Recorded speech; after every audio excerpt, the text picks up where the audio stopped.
আমি আজিকে এটা বিশেষ বিষয় লৈ পেলাই আৰু আপোনালোকৰ সন্মুখত শ্ৰমজীৱী মানুহৰ মাজত কাম কৰা সংগঠন হিচাপে CITUৰ এগৰাকী কৰ্মকৰ্তা হিচাপে মই ভাবোঁ এইটো আমাৰ কাৰণে অত্যন্ত গুৰুত্বপূৰ্ণ আৰু শ্ৰমজীৱী মানুহৰ কাৰণে অতিশয় চিন্তনীয় বিষয় যে শ্ৰম আইন সংস্কাৰ কৰিলে চৰকাৰে দীৰ্ঘদিন ধৰি আলোচনা বিলোচনা চলি আছিল 2016 চনৰ পৰাই শ্ৰম কোড বা লেবাৰ শ্ৰম সংহিতা আমি অসমীয়া প্ৰতিশব্দ শ্ৰম সংহিতা ইংৰাজীত তেওঁলোকে কৈছে লেবাৰ কোড ভাৰতবৰ্ষত প্ৰচলিত যি শ্ৰম আইন আছিল এই শ্ৰম আইনসমূহক তেওঁলোকে 4টা শ্ৰম সংহিতালৈ ৰূপান্তৰিত কৰিছে লেবাৰ কোড বনাইছে আৰু এই লেবাৰ কোড বনাই তেওঁলোকে সগৌৰৱে ঘোষণা কৰি আছে যে এই মোদী চৰকাৰে শ্ৰমিকৰ কাৰণে বৰ সুন্দৰ কাম কৰিছে শ্ৰমিক বিৰাট পৰিমাণে লাভান্বিত হ'ব 50 কোটি শ্ৰমিক বোলে এই কোডৰ দ্বাৰা উপকৃত হ'ব এই ধৰণৰ এটা প্ৰচাৰো চলি আছে আমি বিশেষকৈ ইলেক্ট্ৰনিক মিডিয়া আৰু ছ'চিয়েল মিডিয়াৰ বিভিন্ন পৰ্টেলৰ জৰিয়তে প্ৰচাৰ চলি আছে যে এই প্ৰথমবাৰৰ কাৰণে মোদী চৰকাৰে বোলে ভাৰতবৰ্ষৰ 50 কোটি শ্ৰমিকৰ কাৰণে উপকাৰ সাধন কৰাৰ এখন শ্ৰম সংহিতা বনালে আৰু গতিকে এইটো খুবেই মানে স্বাগতম জনাব লগা বিষয় এইবিলাক বিভিন্ন প্ৰকাৰে প্ৰচাৰ কৰি আছে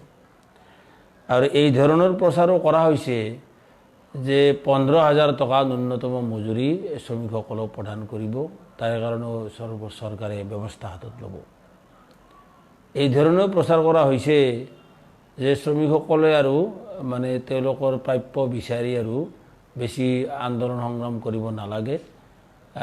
আইনমতেই দিবলৈ বাধ্য হ'ব এই আইন প্ৰণয়ন কৰিব এই প্ৰণয়ন শক্তিশালী ৰূপত ৰূপায়ণ কৰাৰ কাৰণে চৰকাৰে ব্যৱস্থা হাতত ল'ব এইবিলাক বিভিন্ন প্ৰচাৰবিলাক চলাই আছে আমাৰ কথা হ'ল শ্ৰদ্ধেয় ৰাইজ আমি কথাবিলাক বিচাৰ কৰা দৰকাৰ যে যিবিলাক শ্ৰম আইন সংশোধনৰ কৰি পেলাই লগাই সংযুক্ত কৰি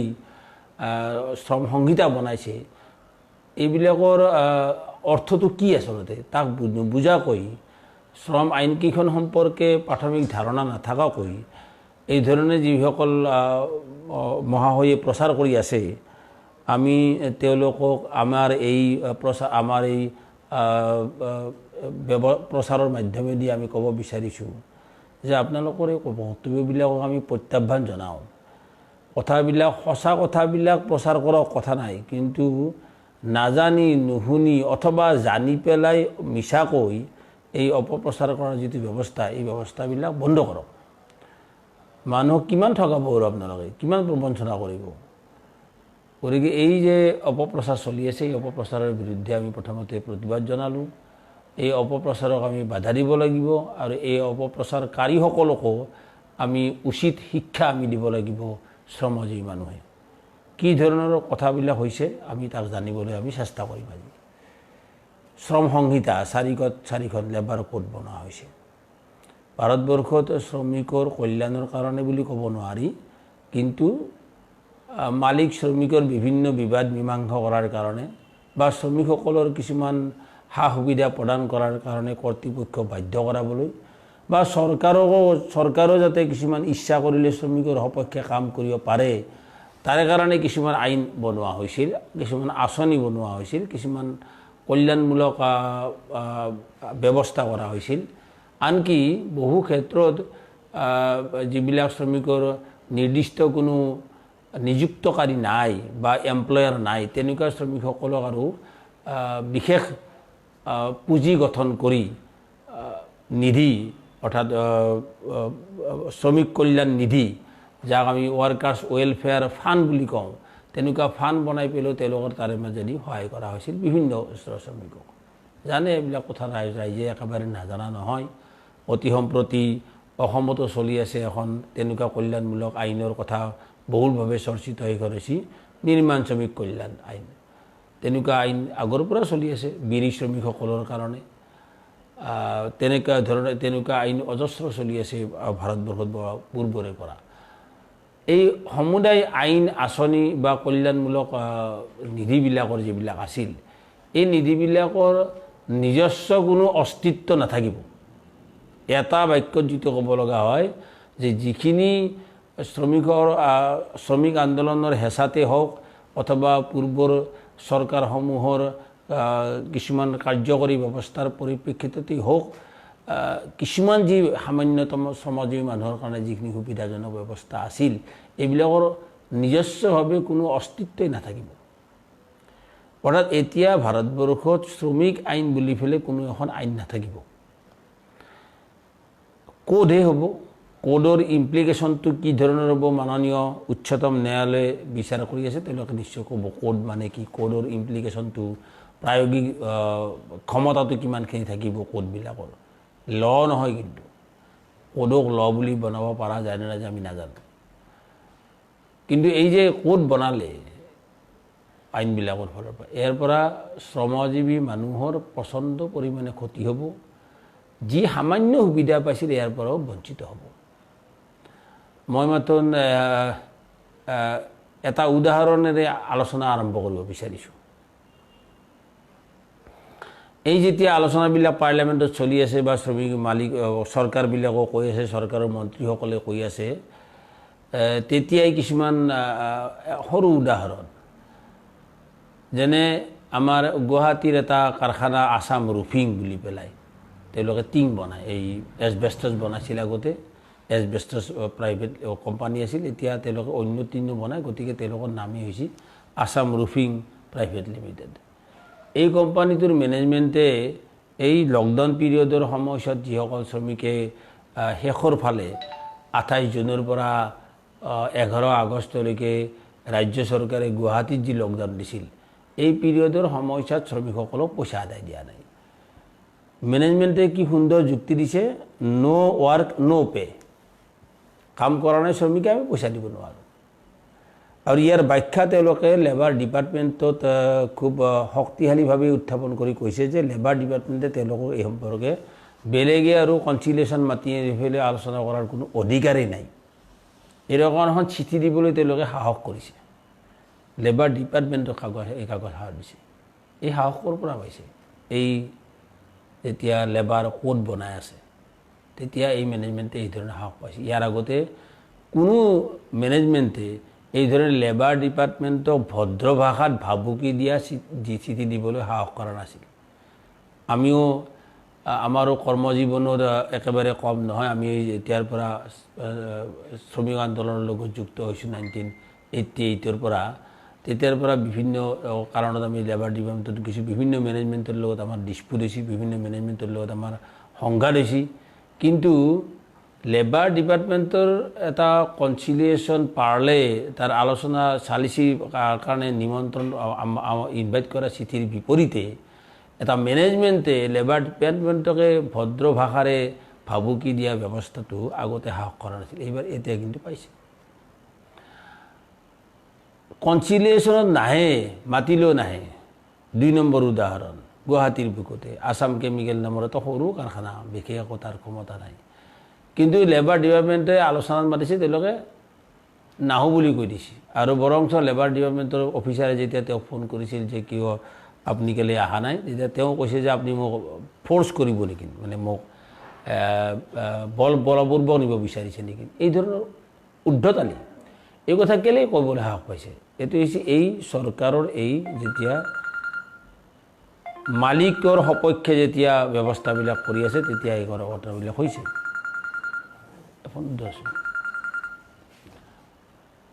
এই হৈছে মালিক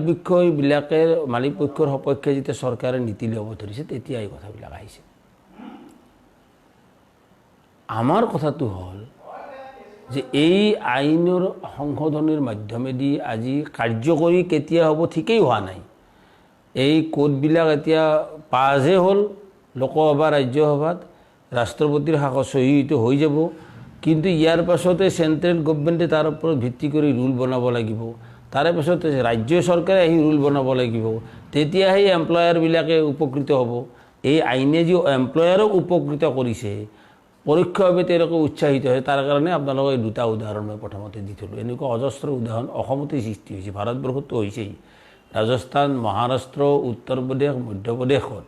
মধ্যপ্ৰদেশ বিশেষ কৰি মধ্যপ্ৰদেশ, ৰাজস্থান আৰু মহাৰাষ্ট্ৰত এই ব্যৱস্থা ইতিমধ্যেই বহু ক্ষেত্ৰত কাৰ্যকৰী কৰাৰ কাৰণে ব্যৱস্থা হাতত লৈছে। তাৰ ৰাজ্য চৰকাৰে এইবিলাক সংশোধনী ঘটাই পেলাই এই কামবিলাক কৰাইছে। অসমতো অসম চৰকাৰে 8 ঠাইত 12 ঘণ্টা পৰ্যন্ত কাম কৰাৰ কাৰণে এটা সুন্দৰ ব্যৱস্থা কৰি দিলে। Industrial relation act, industrial dispute act, industrial relation rule তেওঁলোকে বনালে, অসম চৰকাৰে বনাই তেওঁলোকে ঘোষণা কৰি দিলে। আমি প্ৰতিবাদ কৰিছোঁ শ্ৰমিকসকলে। কিন্তু সাধাৰণ শ্ৰমিক কৰ্মচাৰী বন্ধু বান্ধৱীসকলৰ মাজত এতিয়ালৈকে এই কথাবিলাক লৈ কোনো চৰ্চা হোৱা নাই। বিশেষ এইটো হৈছে আটাইতকৈ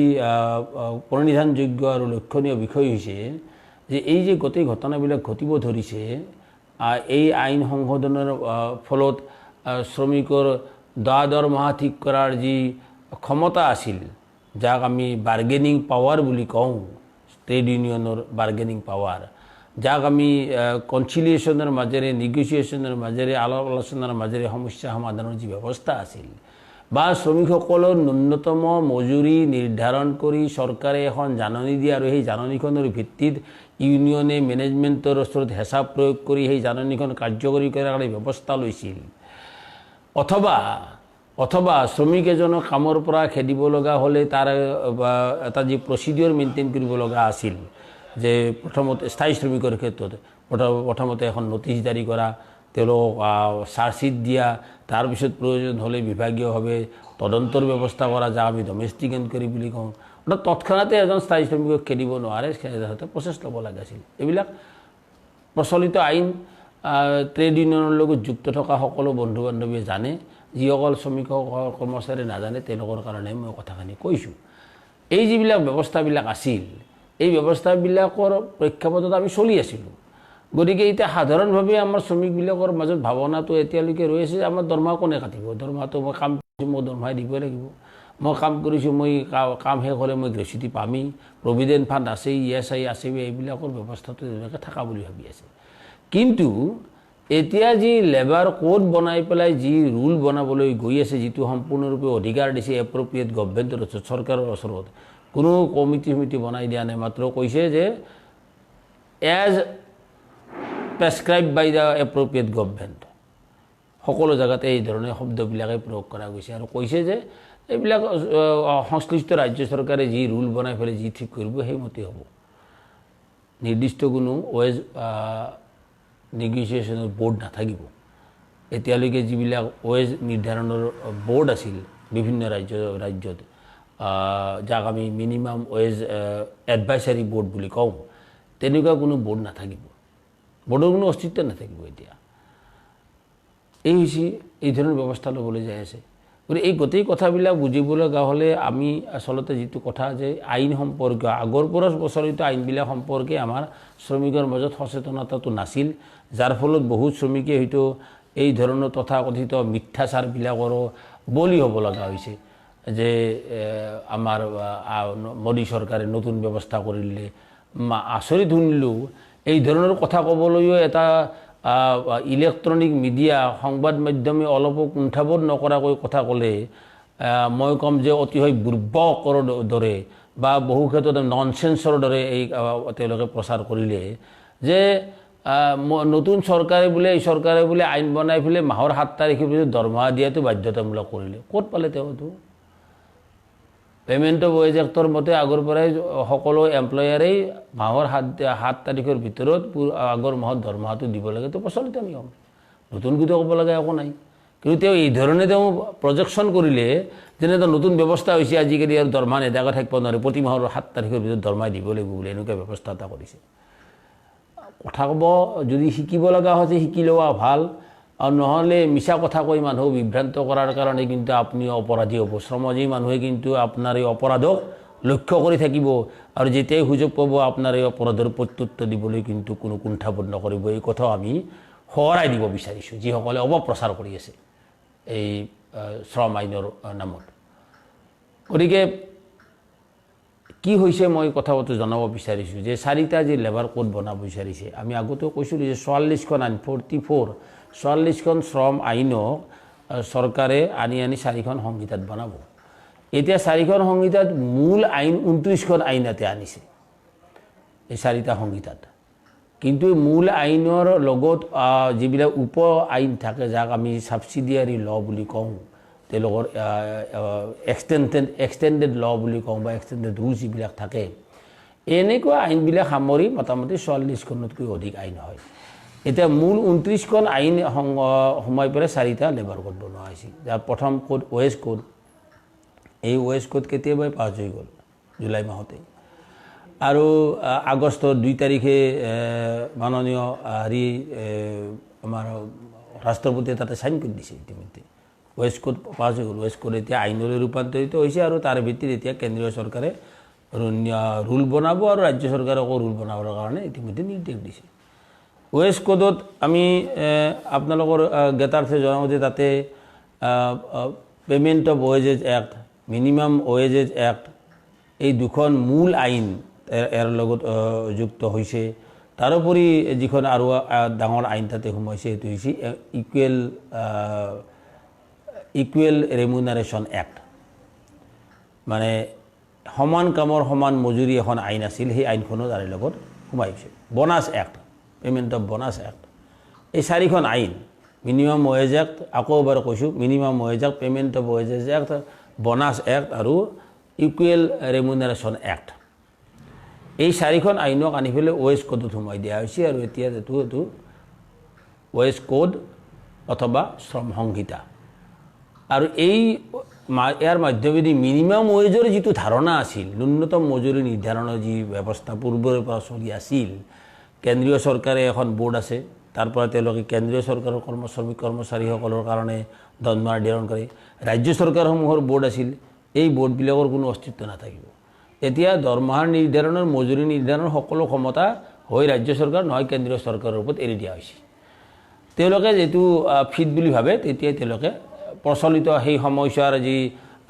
মানে বস্তু বাহানিৰ দাম বা জীৱন ধাৰাৰ যি খৰচ ইয়াক বিবেচনা কৰি চৰকাৰে নিৰ্ধাৰণ কৰিব চৰকাৰৰ কাৰণে কোনো বোৰ্ড নাথাকিব আগৰ পৰা সেই বোৰ্ডবিলাকত আমাৰ শ্ৰমিকৰ প্ৰতিনিধি আছিল মালিক পক্ষৰ প্ৰতিনিধি চৰকাৰৰ প্ৰতিনিধি আছিল তাৰ এটা বিশেষজ্ঞসকলে আলোচনা কৰি পেলাই ঠিক কৰিছিল যে এতিয়া এই ধৰণে এটা ফৰ্মুলা আছিল ডক্টৰ অক্ৰয়ডৰ ফৰ্মুলা সেই অক্ৰয়ডৰ ফৰ্মুলা অনুসৰি মিনিমাম ৱেজ ন্যূনতম মজুৰি নিৰ্ধাৰণ কৰা হৈছিল কিন্তু সেই ব্যৱস্থাটোকে সম্পূৰ্ণ বিলোপ কৰি দিলে এতিয়া সম্পূৰ্ণৰূপে ৱেজবিলাক বা দৰমহা নিৰ্ধাৰণ কৰিব চৰকাৰৰ নিজস্ব ক্ষমতা তেওঁলোকে লৈ লৈছে গতিকে এই যে গোটেই ধাৰণাটো সলনি কৰি দিলে ইয়াৰ পৰা লাভান্বিত হ'ব মালিক পক্ষ আৰু প্ৰচণ্ডভাৱে ক্ষতিৰ সন্মুখীন হ'ব শ্ৰমিক শোষণৰ মাত্ৰা তীব্ৰ গতিত বাঢ়িব একেই ধৰণে আজি পেমেণ্ট অফ বোনাছ এক্ট যে বোনাছটো শ্ৰমিকৰটো আৰু কাৰো দয়া নহয় শ্ৰমিকৰটো প্ৰাপ্য এই বোনাছ আইনৰ আধাৰতেই শ্ৰমিকসকলে বোনাছ পায় এতিয়া এই পূজাৰ আগে আগে বোনাছ পাব এতিয়া যিবিলাক অসমতো চৰ্চা চলি আছে চাহ বাগানৰ শ্ৰমিকক বোনাছ দিব লাগে 20% বোনাছ আছে এইবিলাকৰ ব্যৱস্থা মই আজি সেই আইনৰ প্ৰতিটো ধাৰাৰ সকলো ব্যাখ্যা আমি দাঙি ধৰিব খোজা নাই কিন্তু এই পেমেণ্ট অফ বোনাছ এক্ট যেতিয়া এখন কোডৰ ভিতৰত সোমাই যাব এনেয়ে বোনাছ এক্টৰ আধাৰত বোনাছ নোপোৱা শ্ৰমিকৰ সংখ্যা এতিয়াও 70% প্ৰায় 70% শ্ৰমিকে বোনাছ বুলি একো বস্তু নাপায় মালিকসকলে দয়া মৰম কৰি পেলাই পূজাৰ আগে আগে কাপোৰ কিনাৰ কাৰণে 2 পইচা কেতিয়াবা বহুত দেই বাকি কোনো বোনাছ দিয়াৰ কোনো চিষ্টেমে নাই বহু জায়গাতে বোনাছ বুলি একো নিদিয়ে এক্সিস্ট হিচাপে কিবা এটা পইচা দি থৈ দিয়ে মাত্ৰ যিবিলাকত ইউনিয়ন আছে ইউনিয়ন অলপ থাকে শ্ৰমিক ইউনিয়নে অলপ ধৰামেলা কৰে তাতে এই বোনাছবিলাকৰ দিয়াৰ এটা ব্যৱস্থা আছে বা চৰকাৰী প্ৰতিষ্ঠানবিলাকে বা চৰকাৰৰ কোম্পানীবিলাকে বোনাছবিলাক দিয়ে সেই আইন অনুসৰি তেওঁলোকে অৰ্গেনাইজ সেক্টৰত বোনাছবিলাক পেমেণ্ট কৰে অৰ্গেনাইজ সেক্টৰত আইনবিলাক মানে তাতে অৰ্গেনাইজ সেক্টৰৰ সেইকাৰণে অৰ্গেনাইজ সেক্টৰ শেষ কৰি আনি আছে ৰাজহুৱা খণ্ডৰ প্ৰতিষ্ঠানবিলাক যে শেষ কৰি আনি আছে ৰাজহুৱা খণ্ডই একমাত্ৰ পূৰ্বৰ আইনবিলাকক প্ৰয়োগ কৰাবলৈ বাধ্য কৰিছিল অন্তত আইনগত সুবিধাখিনি শ্ৰমিকসকলে শ্ৰমিক কৰ্মচাৰীসকলে তাৰ পাইছিল এতিয়া যিবিলাক আনঅৰ্গেনাইজ সেক্টৰ যিবিলাক অনাচৰকাৰী খণ্ড আছে এই অনাচৰকাৰী খণ্ডৰো বেছিভাগ ক্ষেত্ৰতেই অনাচৰকাৰী খণ্ডৰ যিবিলাক অন্তত অৰ্গেনাইজ সংগঠিত খণ্ড আছে য'ত অলপ অৰ্গেনাইজড কামবিলাক হয় আজি জামছেদপুৰ টাটা কোম্পানী হওক বা তেনেকুৱা ধৰণৰ যিবিলাক ব্যক্তিগত খণ্ডৰ কোম্পানী আছে আবাৰ অসমতো আজি হিন্দুস্তানী ৰিলিভাৰে হওক বা অন্যান্য এনেকুৱা ধৰণৰ যিবিলাক ডাঙৰ আছে তেওঁলোকে অন্তত লেবাৰ লখিনি ইমপ্লিমেণ্ট কৰাৰ কাৰণে চেষ্টা কৰিছিল আগৰ পৰা এতিয়াতো আৰু লেবাৰ ল প্ৰয়োগ কৰাৰ কথা নাথাকিব গতিকে পে'মেণ্ট অফ বনাছৰ পৰা বঞ্চিত হৈ যোৱাৰ সম্ভাৱনা আছে এতিয়া এই কোডৰ একেধৰণে আজি কেন্দ্ৰীয় চৰকাৰে অতি সম্প্ৰতিও এটা আইন ৰায় দিছে যে সমান কামৰ সমান মজুৰি দিব লাগিব একে ধৰণৰ কাম কৰা সকলো কৰ্মচাৰীকে স্থায়ী কৰ্মচাৰী যি ষ্টাইলত কাম কৰে সেনেকুৱা ধৰণৰ অস্থায়ী শ্ৰমিকে যদি একে ধৰণৰ কাম কৰে তেওঁ একে মজুৰি দিব লাগিব এই আজি এসপ্তাহ আগতে আকৌ এটা নতুনকৈ মাননীয় উচ্চতম ন্যায়ালয়ে ৰায় দিছিল কিন্তু ৰায় দিলে কি হ'ব এইবিলাক কাৰ্যকৰী কৰিব আজিৰ পৰা 2 বছৰ আগতে ৰায় দিছিল উচ্চতম ন্যায়ালয়ে ৰায় আছিল যে সমান কামৰ মজুৰি সমান মজুৰি আদায় দিব লাগে কোন জায়গাত ইমপ্লিমেণ্ট হৈছে আমি তো নাপালোঁ বহুত আন্দোলন সংগ্ৰাম কৰি পেলাই আমি আদায় কৰিব নোৱাৰিলোঁ এতিয়ালৈকে একেটা মেচিনতে এটা মাথাত ঠিকা শ্ৰমিকে কাম কৰে এটা মাথাত পাৰ্মানেণ্ট শ্ৰমিকে কাম কৰে পাৰ্মানেণ্ট শ্ৰমিকজনে দৰমহা পায় 18,000 বা 19,000 টাকা আৰু ঠিকা শ্ৰমিকজনে দৰমহা পায় মাত্ৰ 5,000 বা 7,000 টাকা তেনেকুৱা ধৰণে বহু জেগাত কাম চলি আছে সেম সিমিলাৰ টাইপ অফ জব একে ধৰণৰ একে প্ৰকৃতিৰ কাম কৰে কিন্তু নাপায় আৰু এই ব্যৱস্থাটো আজি অন্তত আইনৰ মাধ্যমেদি ধৰিব পৰা এটা এখন আইন আছিল যি আইনৰ আধাৰতে মাননীয় উচ্চতম ন্যায়ালয়ে আজি ৰায় দিছিল এতিয়া সেই আইনখনকেই তাৰ পাক্ষিকতা পক্ষীলৈ ৰূপান্তৰিত কৰিব আইনখন হয়তো দেখাত কাগজে পত্ৰে থাকিব কিন্তু বাস্তৱিকতে তাৰ প্ৰয়োগবিলাক নাথাকা হ'ব গতিকে এই ধৰণৰ শ্ৰম সংহিতা ওয়েজ কোড 2 নম্বৰ ওয়েজ কোড সেইটো হৈছে আমাৰ কৰ্মস্থলীৰ সুৰক্ষা যাক আমি অসমীয়াত ক'ব লগা হ'লে কৰ্মস্থলীৰ সুৰক্ষা স্বাস্থ্য আৰু কৰ্মবিধি সংহিতা occupational safety health and working condition code এই যিখন কোড বনালে এইটোতো আচৰিত কথা ইয়াতে এই কোডৰ অন্তৰত প্ৰায় 13খন আইন তেনেকুৱা ধৰণে অকুপেশ্যনেল সেফটি সম্পৰ্কীয় আইন শ্ৰমিকৰ স্বাস্থ্য সুৰক্ষা সম্পৰ্কীয় আইন শ্ৰমিকৰ কৰ্মবিধি কাম কৰি থকা অৱস্থাত তেওঁৰ কি কি ধৰণৰ বিধি নিয়ম নিযুক্তকাৰী মানি চলিব লাগে কি কি বিধি নিয়ম শ্ৰমিকে মানি চলিব লাগে তাৰে কাৰণে বিভিন্ন আইন আছিল যিবিলাক আইন মিলি পেলাই প্ৰায় 13খন মূল আইন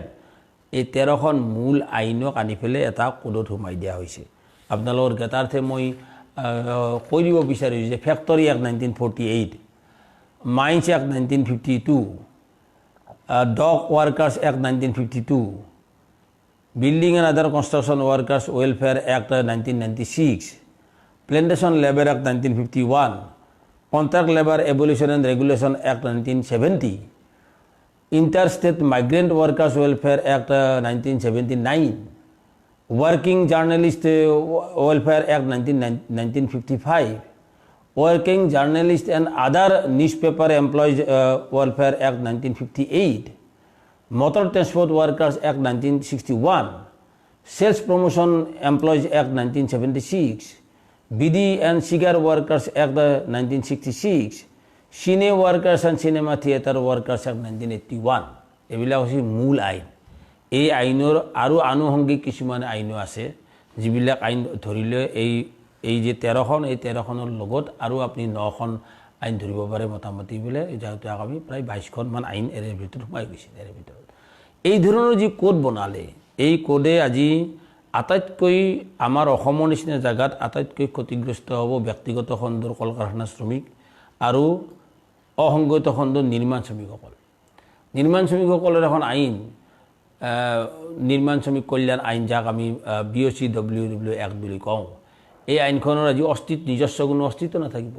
এই আইনখনৰ আধাৰত এখন চেছ এক্ট আছিল তাৰে মাধ্যমেদি কিছু চেছ কালেকশ্যন কৰা হৈছিল এটা ফাণ্ড তৈয়াৰ হৈছিল সেই ফাণ্ডৰ মাধ্যমেদি বিগত সময়ছোৱাত এই নিৰ্মাণ ক্ষেত্ৰত কাম কৰা শ্ৰমিকসকলক সামান্য পৰিমাণে হ'লেও আমি সাহায্য আমি প্ৰদান কৰিবলৈ সক্ষম হৈছিলোঁ ট্ৰেড ইউনিয়ন আন্দোলনে অকল CIT বুলি কোৱা নাই অসমত থকা সকলো ট্ৰেড ইউনিয়ন সংগঠনেই লাগি ভাগি পেলাই এইবিলাকক কাৰ্যকৰী কৰি পেলাই আমি তাতে এই শ্ৰমিকসকলক কিছু পৰিমাণে সা সুবিধা আদায় কৰি দিবলৈ সক্ষম হৈছিলোঁ নিৰ্মাণ শ্ৰমিকৰ ল'ৰা ছোৱালীৰ শিক্ষা বৃত্তি প্ৰদান কৰা নিৰ্মাণ শ্ৰমিকক পেঞ্চন আদায় কৰি দিয়া নিৰ্মাণ শ্ৰমিকৰ বেমাৰ আজাৰ হ'লে চিকিৎসা সাহায্য আদায় কৰি দিয়া স্বাভাৱিক স্বাস্থ্য পৰীক্ষাৰ কাৰণে সাহায্য আদায় কৰি দিয়া ঘৰ বন্ধাৰ কাৰণে লোন আদায় কৰি দিয়া বা গাভৰু ছোৱালীৰ বিয়াৰ কাৰণে বিয়াৰ সাহায্য সংগ্ৰহ কৰি দিয়া এই যিবিলাক সাধাৰণ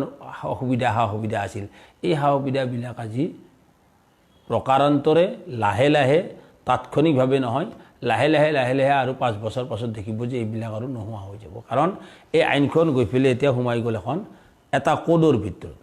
এই কোডৰ আইনবিলাকৰ ধাৰাবিলাক থাকিব কিন্তু কাৰ্যকৰী কৰাৰ কাৰণে তেওঁলোকৰ যি মূল যি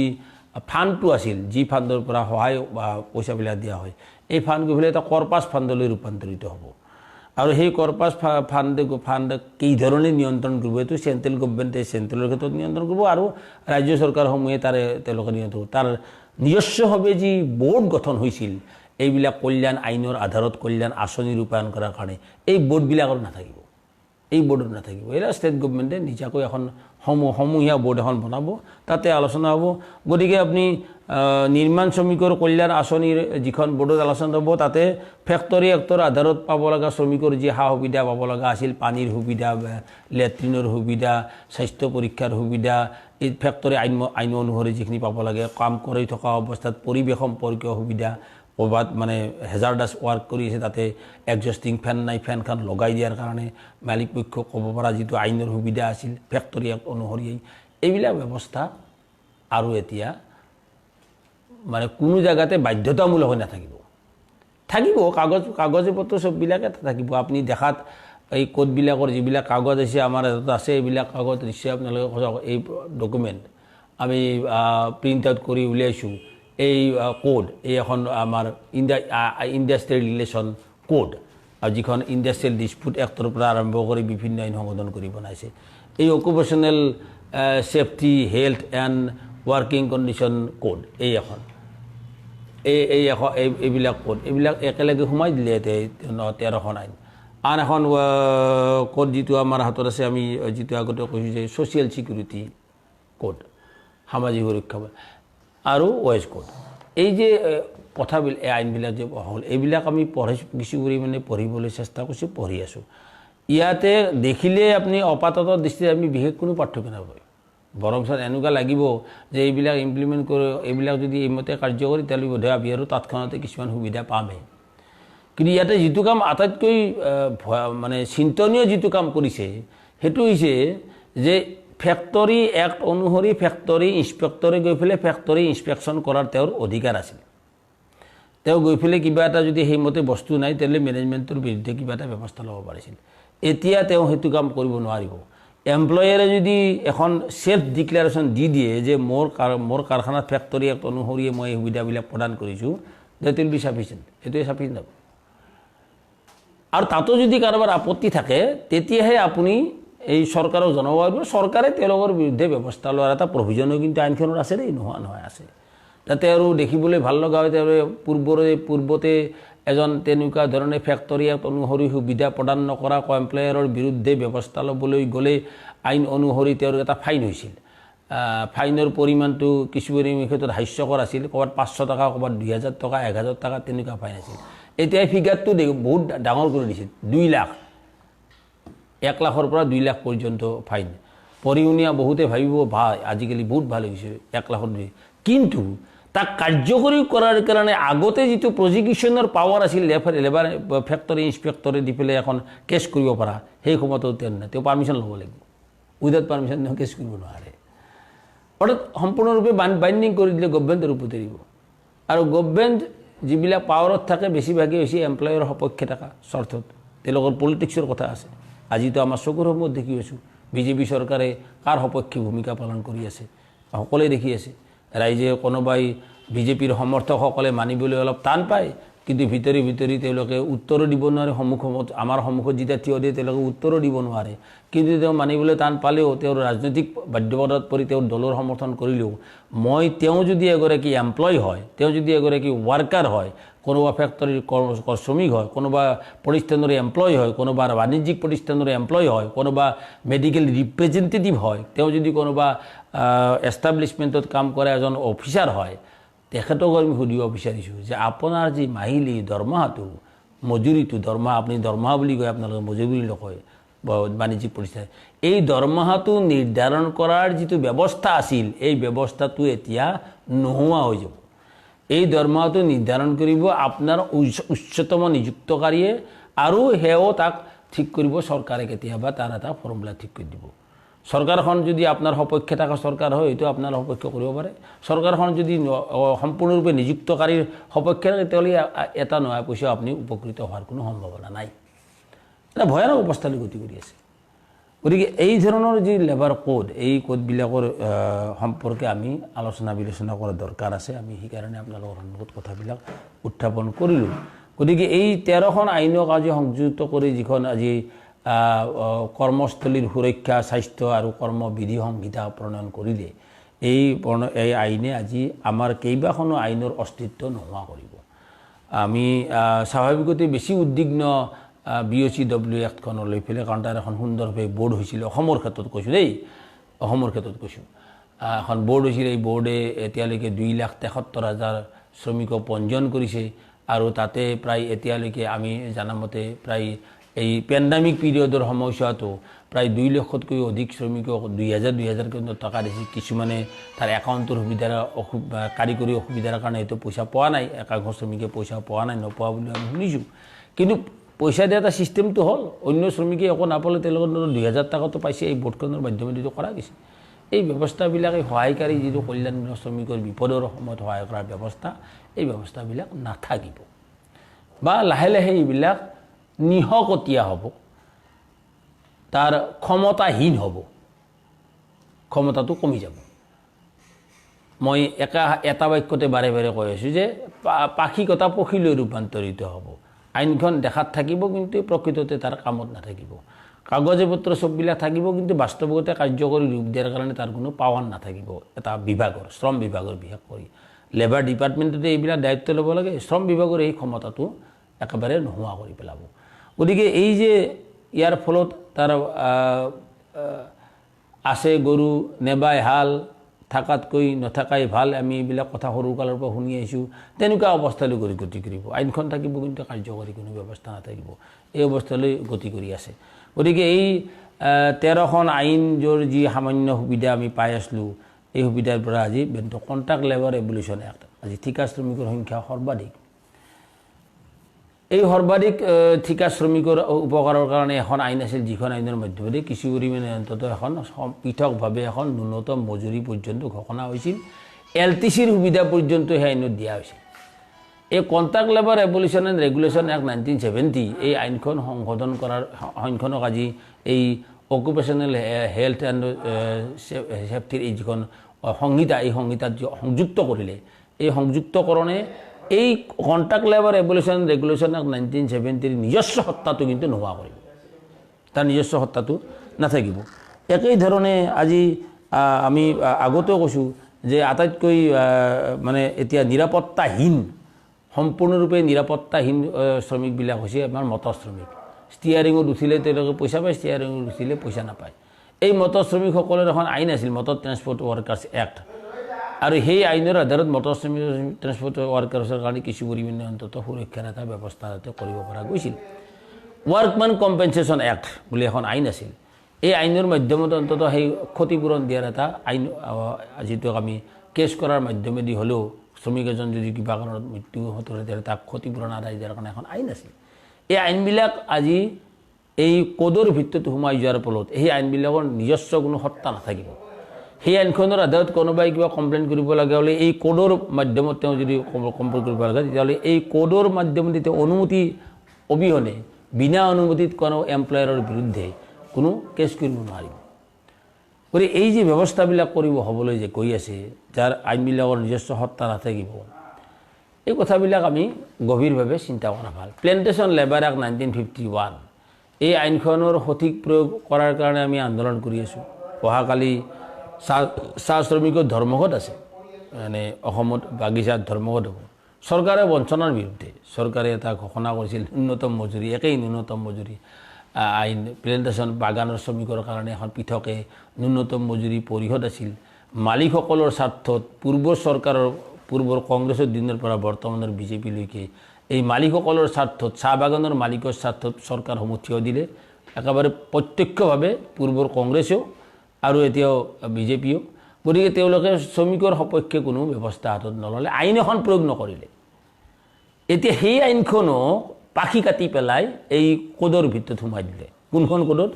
এই অকুপেশ্যনেল সেফটি কোডৰ ভিতৰত সোমাই দিলে প্লেণ্টেশ্যন লেবাৰ এক্ট যাৰ এটা নিজস্ব সত্তা আছিল ইণ্ডিপেণ্ডেঞ্চি আছিল যিখন আইনৰ মাধ্যমত বহু জায়গাত বহু পৰিমাণে কিছু পৰিমাণে হ'লেও শ্ৰমিকসকলক সুবিধা আদায় কৰি দিবলৈ সক্ষম হৈছিল এটা সংগ্ৰামৰ ৰাস্তা এটা আছিল আইনগত সুবিধা এটা আছিল আজি ট্ৰেড ইউনিয়নবিলাকো প্লেণ্টেশ্যন লেবাৰ এক্টৰ ধাৰাটো কৈ পেলাই কোনোবা মালিকক আজি দাবী উত্থাপন কৰিবলৈ সাহস কৰিছিল এতিয়া সেই সাহসে কৰিব নোৱাৰিব এই সাহসে নাথাকিব গতিকে অৰ্থাৎ একেবাৰে সম্পূৰ্ণৰূপে নিহকতীয়া অৱস্থালৈ গতি কৰাই আছে শ্ৰমিক আন্দোলনক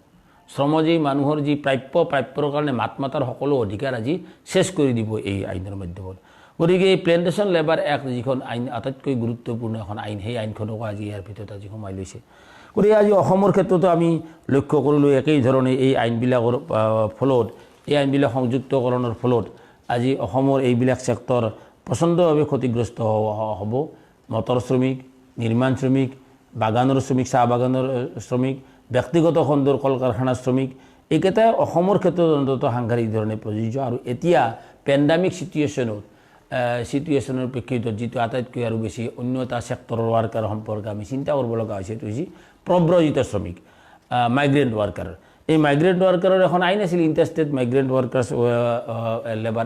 মাইগ্ৰেণ্ট লেবাৰ এক্ট বুলি পেলাই এখন আছিল সেই আইনৰ আধাৰত তাতে সুযোগ আছিল কিছুমান তেওঁলোকক সা সুবিধা দিয়াৰ ক্ষেত্ৰত কিন্তু এইবিলাক আজি ব্যৱস্থা নাথাকিলে এইবিলাকেই কাৰ্যকৰী কৰা নাছিল এতিয়া সেই আইনখনেই নিফেলে আজি সেফটি বিলৰ ভিতৰত সোমাই থৈ দিব আৰু তাতে তেওঁলোকে ক'ব যে বিনা অনুমতিত এই কোডৰ আণ্ডাৰত চৰকাৰৰ পৰা বিনা অনুমতিত আপুনি কোনো ব্যৱস্থা ল'ব নোৱাৰে লেবাৰ ডিপাৰ্টমেণ্টটোই নিজস্বভাৱে একো কাম কৰিব নোৱাৰিব গতিকে লেবাৰ ডিপাৰ্টমেণ্টৰ যিটো স্বকীয়তা লেবাৰ ডিপাৰ্টমেণ্টে ব্যৱহাৰ কৰি পেলাই ট্ৰেড ইউনিয়নসমূহেও যেনেকৈ কিছু পৰিমাণে অন্ততঃ সা সুবিধাবিলাক আদায় কৰিব পাৰিছিল এই সুবিধাবিলাকৰ বঞ্চিত হ'ব সকলো কথা আজি আলোচনা কৰাটো সম্ভৱ নহয় গতিকে পিছত আমি নিশ্চয় আলোচনা কৰিম কিন্তু মূলতঃ কথাটো কৈ থলোঁ যে এই আইনখনৰ আধাৰত যিবিলাক সেফটি আৰু এইবিলাক এই আইনে কিন্তু আজি এই পুনৰবাৰ কৈছোঁ যে কৰ্মস্থলীৰ সুৰক্ষা স্বাস্থ্য আৰু কৰ্মবিধি সংহিতা যিখন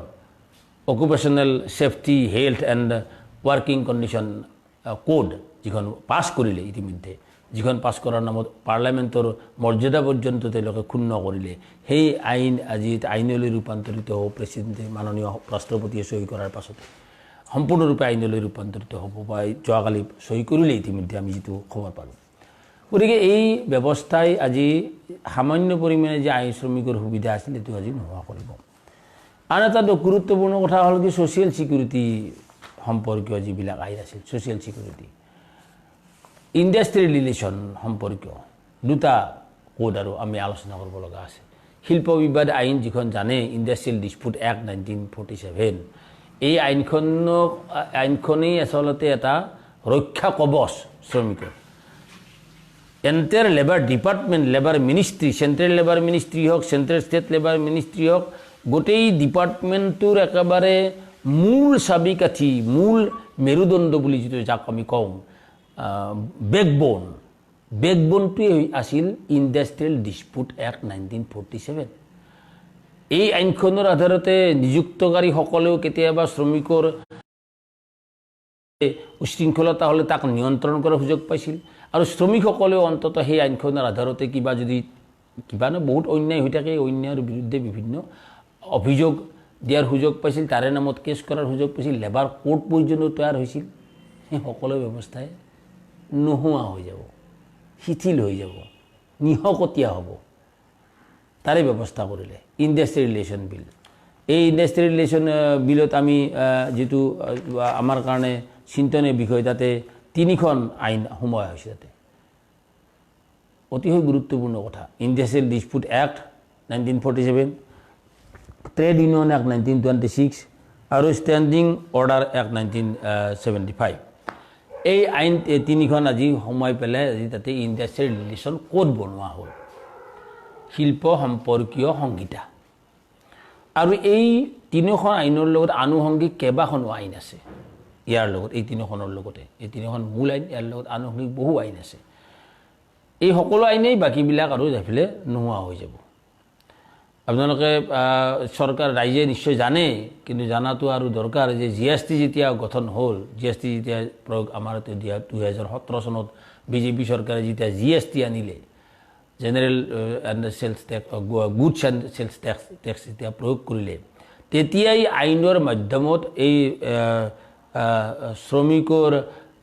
সেফটি সম্পৰ্কীয় বা টেক্স আদায় কৰা সম্পৰ্কীয়, চেছ কালেকশ্যন সম্পৰ্কীয়, শ্ৰমিকৰ নামত চেছ কালেকশ্যন কৰিব লগা, এমপ্লয়ীৰ নামত চেছ কালেকশ্যন কৰিব লগা বা কিছুমান ফাণ্ড বনোৱাৰ যিটো আইন ব্যৱস্থা আছিল, এই ব্যৱস্থাবিলাকো নোহোৱা কৰি দিছে। প্ৰায় 9খন তেনেকুৱা আইন এই GSTয়ে খাই পেলাইছে তেতিয়াই 2017 চনতে। আৰু এতিয়া তাৰে পাছতো এতিয়া যিখিনি আইন অন্তত বাচি আছিল, আজি ইণ্ডাষ্ট্ৰিয়েল ডিছপুট এক্ট বা ট্ৰেড ইউনিয়ন এক্ট বা standing order, model standing order act, এইকেইখন আইন হৈছে শ্ৰমিকৰ লাইফলাইন, জীৱন ধাৰা। শ্ৰমিক কৰ্মচাৰীয়ে সামান্য পৰিমাণে হ'লেও বাচিব পাৰিছিল এইকেইখন আইনৰ মাধ্যমত। আজি ট্ৰেড ইউনিয়ন এক্ট 1926,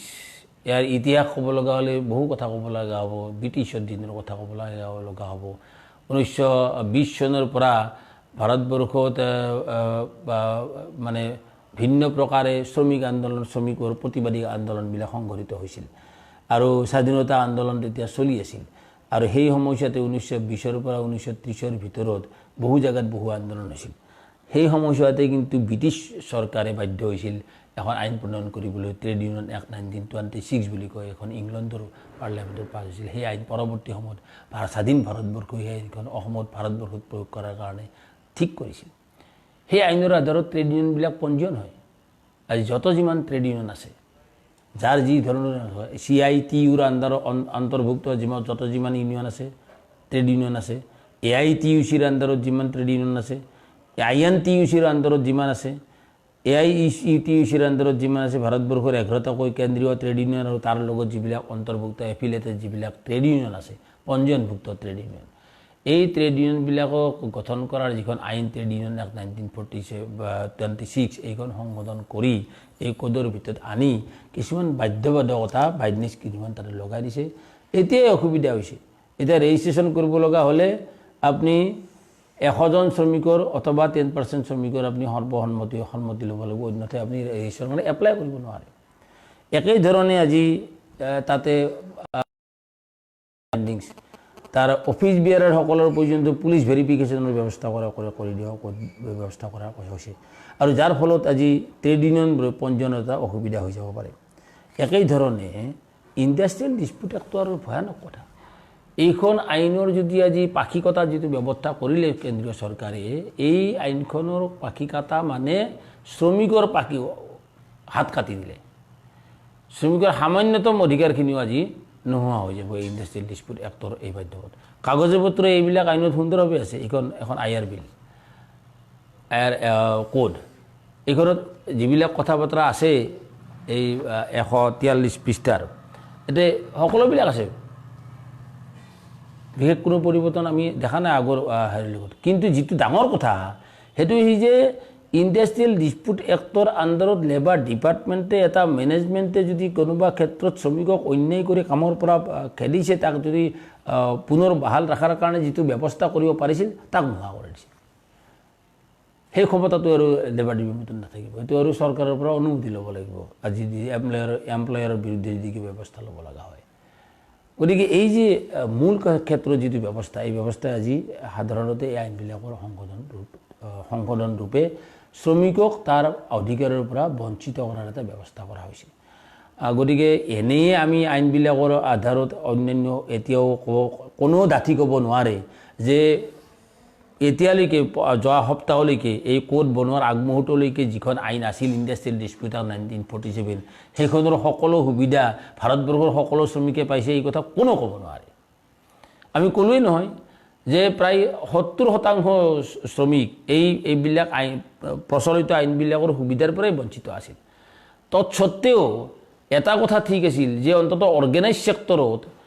পাব্লিক ছেক্টৰত, গভৰ্ণমেণ্ট ছেক্টৰত বা বহু পৰিমাণে অৰ্গেনাইজ প্ৰাইভেট ছেক্টৰতো এই আইনবিলাকৰ প্ৰয়োগটো কিছু পৰিমাণে নিশ্চিত আছিল, এখন আইন আছিল অন্তত। এমপ্লয়াৰবিলাকে এখন আইন আছিল, সেই আইনক ভয় কৰি অন্ততঃ তেওঁ ইচ্ছা নাথাকিলেও কিছুমান সুবিধা দিবলৈ বাধ্য হৈছিল। এইটো আৰু নাথাকিব বাধ্যবাধকতাটো, বাধ্যবাধকতা নাথাকিব। গতিকে এই ব্যৱস্থাটোৰ বিৰুদ্ধে আমি শ্ৰমজীৱী মানুহ থিয় হ'ব লাগিব। ষ্টেণ্ডিং অৰ্ডাৰ এক্টখন মই ব্যাখ্যা কৰিব নাযাওঁ, কিন্তু এইখন হৈছিল এখন সংবিধানৰ দৰে। এমপ্লয়াৰ নিযুক্ত কৰিও মানি চলিব লাগে, শ্ৰমিকো মানি চলিব লাগে। তাৰ কাৰণে কিছুমান নিয়ম বানাই দিয়া হয়, নীতি নিয়ম, কোম্পানীটোৰ ভিতৰৰ কিছুমান নীতি নিয়ম। এই নীতি নিয়ম, তাৰ সময় কেতিয়া কাম হ'ব, কাম কেতিয়া আৰম্ভ হ'ব, চিফ্ট কেইটা চিফ্ট হ'ব, তাতে ইউনিয়ন থাকিব নে নাথাকে, ৰিকগনাইজ ইউনিয়ন হয় নে নহয়, এই সকলো কথা তাতে বিচাৰ আছিল। আইন কামৰ ডিউটি সময় কেতিয়া হ'ব, নিৰ্ধাৰণ হ'ব, তাতে কি কি দোষৰ কাৰণে এজন শ্ৰমিকক খেদিব পাৰিব, কি দোষৰ কাৰণে এজন শ্ৰমিকক কি ধৰণৰ শাস্তি দিব পাৰিব, এই সকলো কথা তাতে সেই ষ্টেণ্ডিং অৰ্ডাৰ এক্টখনত লেখা থাকে। সেইমতেই মালিক মেনেজমেণ্টবিলাকে ব্যৱস্থা ল'ব লাগে বহু ক্ষেত্ৰত। এতিয়ালৈকে বহু প্ৰতিষ্ঠানে ষ্টেণ্ডিং অৰ্ডাৰ এক্টখন ষ্টেণ্ডিং অৰ্ডাৰ প্ৰয়োগ বনোৱাই নাই। যিখিনি জাগাত বনাইছিল তাতে অন্ততঃ কিছু পৰিমাণে শ্ৰমিকবিলাকে ক'ব পাৰিছিল যে এজন শ্ৰমিকক খেদিলে আপুনি এই পদ্ধতি অনুসৰণ কৰিয়ে খেদিব লাগিব, এজ পাৰ ষ্টেণ্ডিং অৰ্ডাৰ। এতিয়া এজ পাৰ ষ্টেণ্ডিং অৰ্ডাৰ বুলি ক'বলৈ কোনো হাত নাথাকিব। গতিকে এই যে IR কোড বনালে, ইণ্ডাষ্ট্ৰি ৰিলেশ্যন কোডখন বনালে, এই বনাৰ মাজেদি কিন্তু একেবাৰে শ্ৰমিকৰ দুখন হাত কাটি পেলালে। একো কৰিব নাথাকিব তাই, সি আৰু কোনো মানে প্ৰতিবাদ কৰাৰ কাৰণে তাৰ কোনো ভাষাই নাথাকিব, সি অন্যায়ৰ কোনো প্ৰতিবাদ কৰিব নোৱাৰিব। এই দেশত শ্ৰমিকসকলৰ ওপৰত কিমান অন্যায় হৈছে এই কথা বুজিবলৈ অসমৰ মানুহক আৰু বেছি দূৰ যাব নালাগে। আমি অসমৰ প্ৰতিজন নাগৰিকক আমি সুধিব বিচাৰিছোঁ, পৃথিৱীত এনেকুৱা কোনোবা কৰ্মক্ষেত্ৰত কাম কৰা শ্ৰমিক আছে নেকি যি শ্ৰমিকে মাত্ৰ 137 টকা দিন হাজিৰা পায়? সদায় ব্যক্তিসকল অসমৰ মন্ত্ৰী, অসমৰ MLA, অসমৰ MP, অসমৰ বুদ্ধিজীৱী, অসমৰ সংবাদ প্ৰতিষ্ঠান, অসমৰ অন্যান্য বিজ্ঞ লোক, কলেজ প্ৰফেচাৰ, হাইস্কুলৰ শিক্ষক মহোদয়সকল, আমি বিনম্ৰভাৱে আপোনাৰ ওচৰত এটা প্ৰশ্ন ৰাখিব বিচাৰিছোঁ। এটা জেগা মাত্ৰ উলিয়াই দিয়কচোন, পৃথিৱীত এনেকুৱা এখন দেশ উলিয়াই দিয়ক যিখন দেশত শ্ৰমিকে কাম কৰিলে দিন হাজিৰা হিচাপে মাত্ৰ 137 টকা পায়। উলিয়াই দিয়ক। অসমত আছে চাহ বাগানৰ শ্ৰমিক, 30 টকা ইণ্টাৰিম ৰিলিফ দি পেলাই 167 টকা দিছে। আৰু এতিয়া অসমৰ এজন উচ্চতৰ বিষয়াই, যিগৰাকী বিষয়াই নেক্সট টু CM মুখ্যমন্ত্ৰীৰ দ্বিতীয় প্ৰশাসনিক বিষয়া, তেখেতে হেনো এটা প্ৰতিবেদন দাখিল কৰিছে যে চাহ বাগানৰ শ্ৰমিকৰ 194 টকা হাজিৰা হ'ব লাগে। এতিয়া এই হাজিৰাটোৰ কাৰণে অহাকালি তেওঁলোকে 351 টকা হাজিৰা দাবী ধৰ্মঘট কৰিব। কিন্তু এই বাগান, এই ধৰণে যি শ্ৰমিকৰ ওপৰত অন্যায়, এনেকুৱা অবিচাৰ হৈ থকা অজস্ৰ শ্ৰমিক কৰ্মচাৰী আছে ভাৰতবৰ্ষত। অসমত, ভাৰতবৰ্ষত আজি 1,23 লক্ষ মহিলা শ্ৰমিক আছে, যিসকলক কেন্দ্ৰীয় চৰকাৰৰ আঁচনিৰ নামত কামত খটুৱাই আছে, ক'বলৈ গ'লে বিনা বেতনে। আশা কৰ্মী, ৰন্ধন কৰ্মচাৰী, অংগনবাড়ী কৰ্মী সহায়িকা বা চুক্তিবদ্ধ শিক্ষকসকল। 1,23 লক্ষ, 1 কোটি। আৰু অসমত তেনেকুৱা মহিলা আছে, চৰকাৰী আঁচনিত কাম কৰা মহিলাৰ সংখ্যা হৈছে 2,67,000। তেওঁলোকৰ মজুৰি কি? মজুৰি নাপায়, ক্ষমা কৰিব, তেওঁলোক অনাৰেৰিয়াম পায়। আশাসকলে তেওঁলোকে মাত্ৰ 1,000 টকা, আৰু এতিয়া 3,000 টকাও পাইছে, আকৌ বহুতে পোৱা নাই, নাপায় তেওঁলোকে। ৰন্ধন কৰ্মচাৰীকেইটাৰ মাত্ৰ 1,000 টকা। আমাৰ এই অংগনবাড়ীকেইটাই, কৰ্মীকেইটাই 6,500 টকা পায়, সহায়িকাকেইটাই 3,250 টকা পায়। সেইটো হৈছে তেওঁলোকৰ মাননি। কাম কৰে কিমান? 8 ঘণ্টা। এতিয়া আজিৰ তাৰিখত অসমৰ এগৰাকী অংগনবাড়ী কৰ্মীয়ে যিকোনো চৰকাৰৰ যিকোনো বিভাগৰ চতুৰ্থ বৰ্গৰ এজন কৰ্মচাৰীতকৈ বহু গুণে বেছি কাম কৰে। ক'ৰবাত নকৰা আছে, ফাঁকিবাজ আছে, 2-এটা অংশই গোলমাল কৰি আছে, সেইটো বেছি ধৰ্তব্য বিষয় নাই। ইন জেনেৰেল আপুনি চাব লাগিব। ইন জেনেৰেল এইসকল মানুহটো কাম কৰি আছে। আজি এই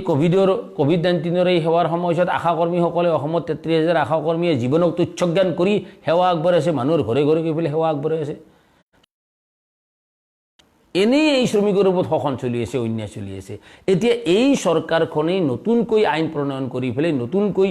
সংহিতা বনাই পেলাই সমস্ত শ্ৰম আইনৰ সাধাৰণভাৱেও যিখিনি সা সুবিধা পাইছিল, সেই সুবিধাখিনিৰো বঞ্চিত কৰিব।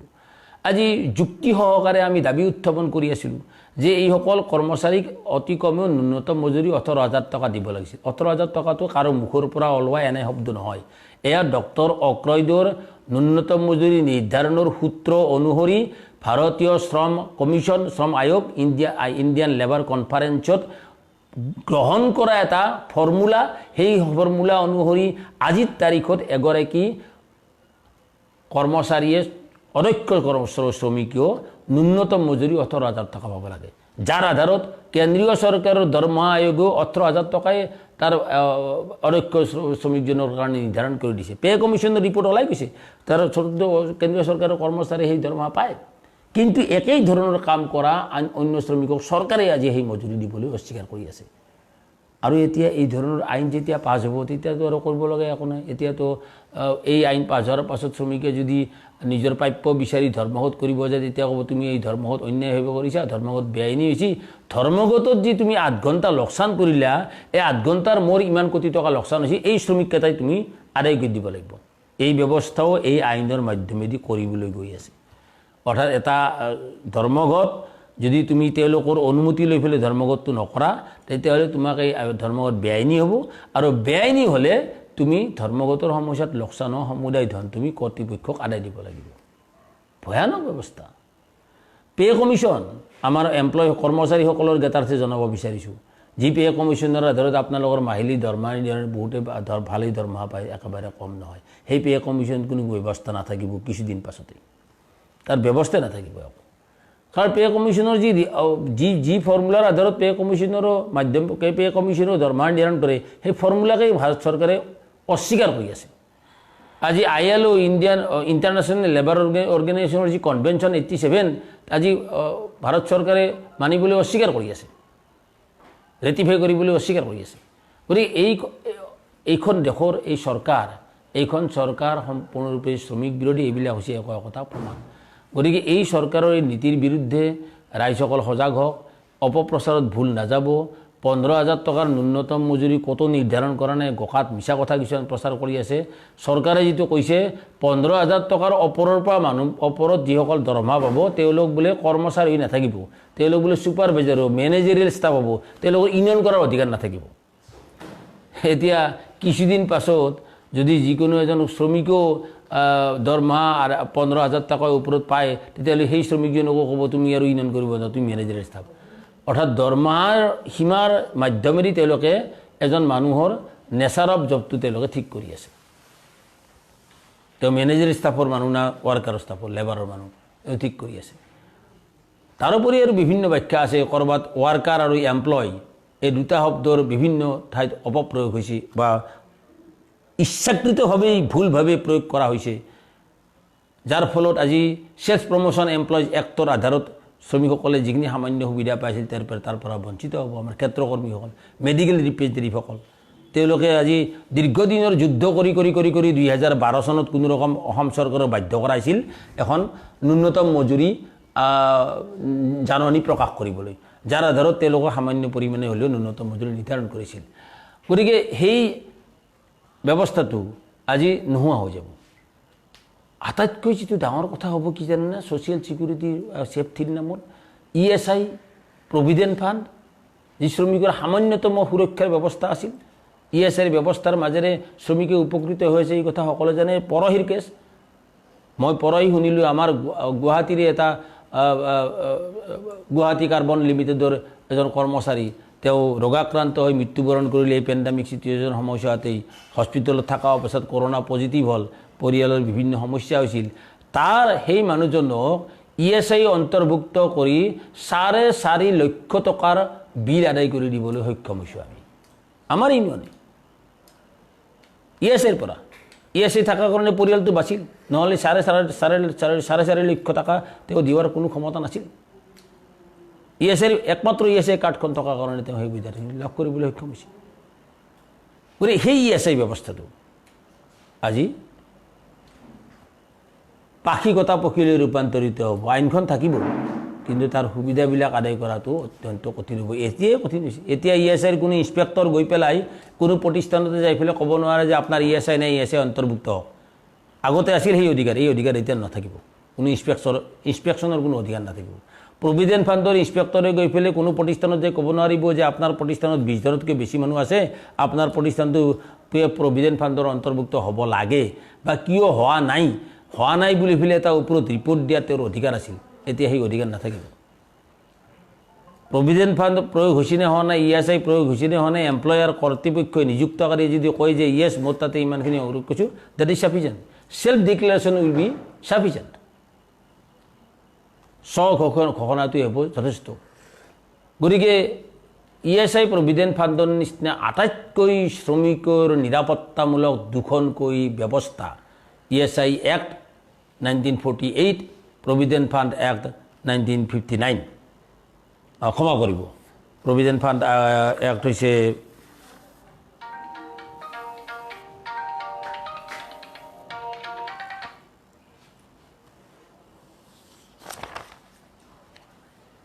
গতিকে এই যে ব্যৱস্থা 1952, ESI এক্ট 1948 আৰু প্ৰভিডেণ্ট ফাণ্ড প্ৰভিডেণ্টৰ যিখন আইন সেই আইনখন 1952 চনৰ আইন। এই দুখন আইনৰ আওতাতে আজি শ্ৰমিক কৰ্মচাৰীসকলে সামান্য পৰিমাণে হ'লেও সুবিধা লাভ কৰিছিল। Organised unorganised sector, both the sector, informal and formal আমি যাক কওঁ, বা ৰাজহুৱা খণ্ডই হওক বা ব্যক্তিগত খণ্ড, সকলো খণ্ডৰ শ্ৰমিক কৰ্মচাৰীয়ে কিছু পৰিমাণে হ'লেও নিৰাপত্তা পাইছিল। আজি তাক শিথিল কৰিব, তাৰ আজি শক্তি নোহোৱা কৰিব। ESIত আজি যথেষ্ট পৰিমাণে ধন জমা আছে, এই ধন নি পেলাই এটা ফাণ্ডলৈ ৰূপান্তৰিত কৰিব, তাক বা আৰু ক'ত শ্বেয়াৰ বজাৰত নিয়োগ কৰিব, সন্দেহ আছে। এইবিলাক সন্দেহ এইকাৰণে কৰিব লগা হৈছে কাৰণ এই চৰকাৰখন অতিশয় মিছলীয়া। এই চৰকাৰখন সম্পূৰ্ণৰূপে আম্বানী আৰু আদানীহঁতৰ নিৰ্দেশত চলা চৰকাৰ। এনেকুৱা চৰকাৰ আগতেও পুঁজিবাদী ব্যৱস্থাত পুঁজিপতিৰ স্বাৰ্থৰ হকে কাম কৰা চৰকাৰ ভাৰতবৰ্ষত ইতিমধ্যে হৈ গৈছে। জৱাহৰলাল নেহৰু কোনোদিনো শ্ৰমিকৰ মানুহ নাছিল। জৱাহৰলাল নেহৰু ডাঙৰীয়াৰ পৰাই কৈছোঁ এতিয়ালৈকে শ্ৰমিকৰ মানুহ নাছিল, তেওঁলোকৰ আছিল। কিন্তু তেওঁলোকৰ সময়ছোৱাৰ পৰা এতিয়ালৈকে বিজেপি চৰকাৰলৈকে এনেকুৱা কোনো এই চৰকাৰৰ লগত আগৰ চৰকাৰৰ লগত এটাই মাত্ৰ মৌলিক পাৰ্থক্য, সেইটো হৈছে ইমান দেশ কৰি একেবাৰে পুঁজিপতি কলাত লৈ পুঁজিপতিৰ নিৰ্দেশত কেৱল সকলো আইন কানুন ব্যৱস্থা কৰাৰ যিটো চৰকাৰ, সেইখন চৰকাৰ হৈছে বিজেপি চৰকাৰ। আগৰ কোনো চৰকাৰে এই সাহস কৰা নাছিল। গতিকে এই চৰকাৰখনৰ নীতিৰ বিৰুদ্ধে, এই চৰকাৰখনৰ আচৰণৰ বিৰুদ্ধে আজি সকলো শ্ৰমিক কৰ্মচাৰী ঐক্যবদ্ধ হোৱাৰ প্ৰয়োজন আছে। আমি সকলো ট্ৰেড ইউনিয়নক আবেদন জনাম, আপোনালোকৰ ৰাজনৈতিক দৃষ্টিভংগী অন্য যিয়ে নহওক, INTUC আপোনালোকক আবেদন জনাম, আহক। ইতিমধ্যে আহিছে আপোনালোকে প্লেটফৰ্মত, কিন্তু সক্ৰিয়ভাৱে অহাৰ প্ৰয়োজন আছে। অন্যান্য ট্ৰেড ইউনিয়ন সকলো সংগঠন, শ্ৰমিক কৰ্মচাৰী সংগঠন য'তে সকলোৱে ঐক্যবদ্ধ হৈ এই চৰকাৰৰ নীতিটোৰ বিৰুদ্ধে আমি থিয় দিয়াৰ প্ৰয়োজন আহি পৰিছে। আৰু নিজৰ জীপাত আমোঘ অস্ত্ৰ, এই অস্ত্ৰপাতো কিন্তু প্ৰয়োগ কৰাৰ প্ৰয়োজন আছে। আমি নিশ্চিতভাৱে কম, এতিয়া নিৰ্বাচন সন্মুখত আছে কেইবাখনো ৰাজ্য, অসমতো নিৰ্বাচন আছে। আজি অসমৰ শ্ৰমজীৱী মানুহে আজি এই ধৰণৰ এই চৰকাৰখন বিজেপি যিখন চৰকাৰে শ্ৰমিকৰ গলা টিপিছে, সেই একেখন চৰকাৰে কিন্তু শ্ৰমিকক ভাগ কৰিছে হিন্দুৰ নামত, মুছলমানৰ নামত। জঘন্য কথা বতৰা কৈ আছে এওঁলোকৰ। এতিয়া আনকি এওঁলোকে কেলেংকাৰী হ'লেও কাৰ নামত কেলেংকাৰী হয় তেওঁলোকে বিচাৰ কৰিব। মানে বিজেপি দলৰ যিবিলাক সাম্প্ৰদায়িক কথা বতৰা, একোজন বিধায়ক, একোজন মন্ত্ৰী ভাষণ দিলে, তেওঁৰ যদি ভাষণবিলাক আপুনি যদি কোনোবাই ব্যক্তিগত পৰ্টেলত যদি ৰেকৰ্ড কৰি শুনাইছে, তেতিয়াহ'লে আচৰিত মানিব কোনখন সংবিধানৰ আধাৰত তেওঁ মুক্তভাৱে ক'ব পাৰে যে এই মুছলমানকেইটাৰ কাৰণে আমাৰ বিশেষ বিকাশ হোৱা নাই অসমৰ। এগৰাকী বিধায়কে ভাষণ মাৰি দিলে, ইহঁতৰ কাৰণে আমাৰ অসমৰ বিকাশ হোৱা নাই। আচৰিত কথা। আৰু সেই কথা আমি শুনি থাকিব লগা হৈছে। এই ধৰণে ধৰ্মৰ নামত সাম্প্ৰদায়িক দৃষ্টিভংগী লৈ পেলাই তেওঁলোকে যিবিলাক কাম কাজ কৰি আছে, এই চৰকাৰ পূৰ্বৰ সকলো চৰকাৰতকৈ ব্যতিক্ৰমী চৰকাৰ এইকাৰণেই যে পূৰ্বৰ চৰকাৰৰ শ্ৰমিকসকলৰ কাৰণে সকলো ব্যৱস্থা কৰিছিল, নকৰা নহয়, কিন্তু ইমান সাহস তেওঁলোকে কোনো চৰকাৰে কৰিব পৰা নাছিল। এইখন চৰকাৰে এটা স্বৈৰতান্ত্ৰিক পদ্ধতিৰে মানসিকতাৰে আজি পাৰ্লিয়ামেণ্টক মৰ্যাদা পৰ্যন্ত হানি কৰি দি বিৰোধী পক্ষৰ বিৰোধিতা কৰা সকলক, লেবাৰ কোডৰ বিৰোধিতা কৰা সকলক বা কৃষি আইনৰ বিৰোধিতা কৰা সকলক পাৰ্লিয়ামেণ্টৰ পৰা বাহিৰ কৰি দিলে। আচৰিত কথা। তেলে বিৰোধিতা কৰাৰ কাৰণে। গতিকে এই ধৰণৰ চৰকাৰখনৰ পৰাভূত কৰাৰ কাৰণে এই চৰকাৰক গাদীৰ পৰা আঁতৰাই পথতে হ'ব শ্ৰমিকৰ মংগল কাম। তাৰে কাৰণে অহা দিনত সকলো শক্তিক আমি সমাবেত কৰিব লাগিব। সকলো শক্তি আহক, অন্য পৰিহাৰ কৰি হ'লেও এই চৰকাৰখনে আমাৰ অসমৰ জাতিগত সত্তাটো আঘাত হানিছে, মাটিৰ ওপৰত আঘাত হানিছে। অসমৰ শ্ৰমজীৱী মানুহৰ কাৰণে এই ক্ষতিকাৰক চৰকাৰ, এই বিজেপি চৰকাৰ, ৰাজ্য চৰকাৰ, এই চৰকাৰখনক উৎখাত কৰাটোৱে হ'ব অহা দিনত শ্ৰমজীৱী মানুহৰ মূল লক্ষ্য। নহ'লে কিন্তু আমাৰ ট্ৰেড ইউনিয়ন অধিকাৰ, ESI পোৱাৰ অধিকাৰ, প্ৰভিডেণ্ট ফাণ্ড পোৱাৰ অধিকাৰ, এতিয়া নিৰ্মাণ শ্ৰমিকসকলে ল'ৰা ছোৱালী শিক্ষাবৃত্তি পোৱাৰ অধিকাৰ বা পেঞ্চন পোৱাৰ অধিকাৰ, অংগনবাড়ী কৰ্মী, আশা কৰ্মী, ৰন্ধন কৰ্মচাৰীসকলে মাননি সলনি মজুৰি বিচৰাৰ যি অধিকাৰ, এই অধিকাৰবিলাকো নাথাকিব। চাহ বাগানৰ শ্ৰমিকেতো এইৰকম থাকিলেই তিলকৈ মৃত্যুমুখৰ ফালে গতি কৰিলে। গতিকে সকলো শ্ৰমিক আজি সমবেত হৈ পেলাই এওঁলোকৰ বিৰুদ্ধে ৰাজপথত নামিব লাগিব। হাজাৰে হাজাৰে নহয়, লাখে লাখে ৰাজপথলৈ নামিব লাগিব। সেয়াই একমাত্ৰ পথ। নিৰ্বাচনৰ এই ভোটৰ মাজেদি কেৱল নহয়, প্ৰতিবাদী আন্দোলন সংগ্ৰামৰ মাজেৰে এই চৰকাৰক বাধ্য কৰাব লাগিব। নহ'লে আপোনাক মোক বাচি থকাৰ কাৰণে তেওঁলোকে সুবিধা নিদিব। আপোনাৰ মোৰ তেজ পুজ সকলোখিনি শুহি লৈ যাব শ্ৰমিক কৰ্মচাৰীসকলৰ। গতিকে এই ধৰণৰ এটা ঘটনাৰ কাৰণে আপোনালোকৰ সন্মুখত আজি ক'লোঁ। অহা দিনত আমি নিশ্চয় এই আইনবিলাক সম্পৰ্কে আৰু বেছি ব্যাখ্যা যোৱাৰ প্ৰয়োজন আছে। ধন্যবাদ।